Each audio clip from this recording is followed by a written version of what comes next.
Well, howdy diddly dandy there, chums. 'Tis I, Captain of the Steves, and today, chums, for you guys in the viewerverse, we're going to be looking back at the past to try and discern what might be happening in the future. Yes, so if you've been following Hello Games and No Man's Sky for as long as I have, you may notice patterns on year to year as to when they're going to be releasing updates. Now, February tends to be the month that we get the first update of the year. Last year, 2024, February the 15th, heck yes, day after Valentine's Day, the Omega update dropped. So let's jump on and have a quick reminder of what the Omega update was. Okay, so let me just get myself off the screen for a second. Put myself over there. The latest No Man's Sky Expedition is open to everyone this weekend, whether you own the game or not. So this was actually a free run of an expedition in a roundabout way, but also with this came Orbital, the Orbital update, which gave the freighter interiors and exteriors, but then we also had this free expedition to run alongside it, and it gave us the Starborn Runner, which was a pretty awesome ship. So there we go. There's a Starborn Runner. Lovely jubbly. Let's just go back to the updates here, because I'm fairly sure Orbital came out with this. Here we go.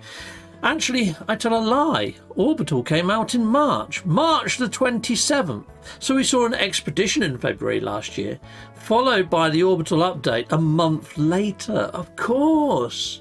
Yes, because we were thinking, hold on. The actual trailer showed the new interiors to stations, but we didn't have the new interiors to stations till a little bit later. That's right. That's right, indeedy doody. Okay, well, what happened the years prior to then?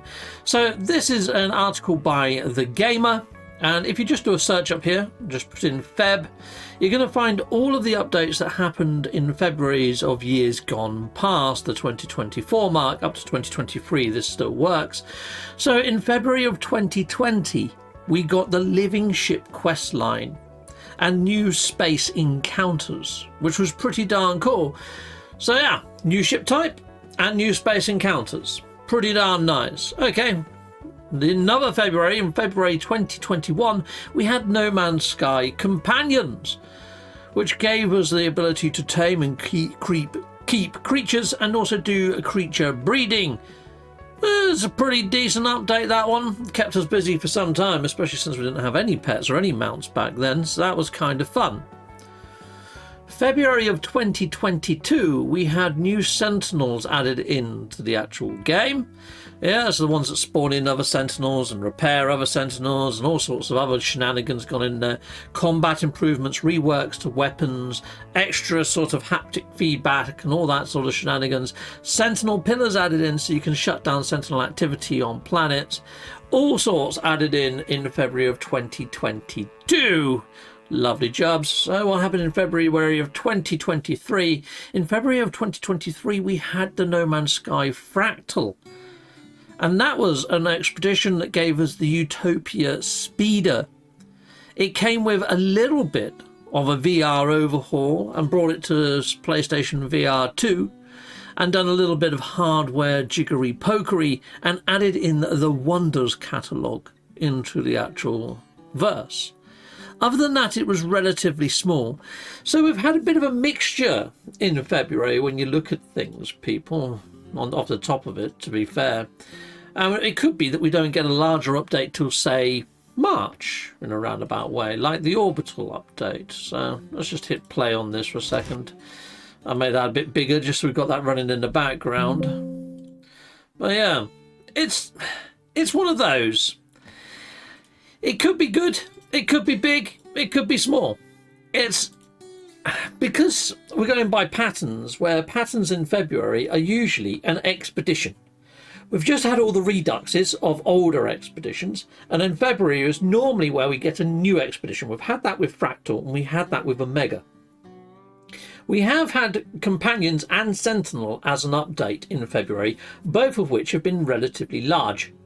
But then previous year, when we know that Hello Games has split their crew, we've got people working on Light No Fire, and we've got them working maybe on publishing other games for other games companies, like that Stage Fright game they're working on right now. It could be that we see an expedition in February, and then we don't see anything larger come until March like they did previous year. It's a difficult one because we don't really have insight into exactly what they're doing. We don't have any roadmaps to go by. We are only going by patterns. It does make you wonder. Now, there are a few things that makes me think it could be larger inside of February. One being that we've got an ARG running and we've had 3 parts to that ARG. 3 parts of 4 is what Hello Games and Shaun of the Murrays hinted at. And everything has been leading to the Void Mother coming into iteration. Now, we know through data mining that Worlds Part 2 may contain purple planets. I mean, we're assuming that it's World Part 2 that's going to contain these purple planets and purple systems and deeper oceans and new biomes, which include like 3 different new variants of underwater biome, a relic biome, and a few other bits and bobs that made us think, hold on, why have we got giant golem robots appearing inside a game? So there's a few nods that in Worlds Part 2 we might see some new biomes start appearing. And could it be that the ARG for Part 4 of the Void Mother relies on the Worlds Part 2 being in first to have the deeper oceans? It could be looked at that way. But the way I look at it is in February we need to have another stepping stone either towards Worlds Part 2 appearing or the ARG Part 4 and the Void Mother arc all being completed and signed and delivered. I find that the very first update of this year is probably going to be a marker for how the rest of the year is going to be. If it's going to be an explosive large update, I think the whole year is going to be pretty explosive and large and quite exciting. If we do just get another expedition, I kind of feel that might be a telltale sign that it might start off slow and then go faster as the year goes on. I kind of feel that at the moment Hello Games is kind of drip feeding things out to us. I kind of feel that because they are working on another game like No Fire and they just want to keep people still interested in coming back and picking up and playing No Man's Sky, saying good things about it and attracting new players to bring in some bread and butter, a little bit of moolah to their actual Hello Games studio, I kind of feel that maybe the updates that we should have had previous years have been held back a little, baked a little bit longer to give that extra wow factor. And I kind of feel that that's what we're seeing now. I think we're seeing quality rather than quantity, because some of these updates that we've had recently, I have to say, have been less buggy and they've been far more polished. And look at it, it looks freaking beautiful now. Every single update really does feel that a lot of care and dedication is going into it, rather than previous where it was bang, there's an update, bang, there's an update, bang, there's an update, oh fudge, let's put in a load of fixes. Last year was, here's an update, here's a couple of fixes. Here's an update, here's a couple more fixes. And it's been a lot more, I feel a lot more bug-free in the last year or so. What hasn't been bug-free in the last year or so has been multiplayer. Multiplayer has been shocking. Doing base visits and base tours over the Christmas and Halloween period wasn't easy. I had quite a lot of problems with there. I've seen other people that dedicated their whole channels to doing base tours, like Boyd Gaming, actually saying that he's going to put a rain check on doing base building, base tours and base building for some time until they actually fix their stuff. And it's a real shame, but I have to say that's one of the reasons I was holding back on doing base tours, because I used to do them quite readily. I used to look for bases purposely on all the different sorts of social media platforms to go and look at, but I was going to look at them and finding that half of it wasn't rendered. I could see the screenshot, I could see what I could see, and I was like, well, have they downgraded it from this screenshot? Why am I not seeing this where they're seeing it?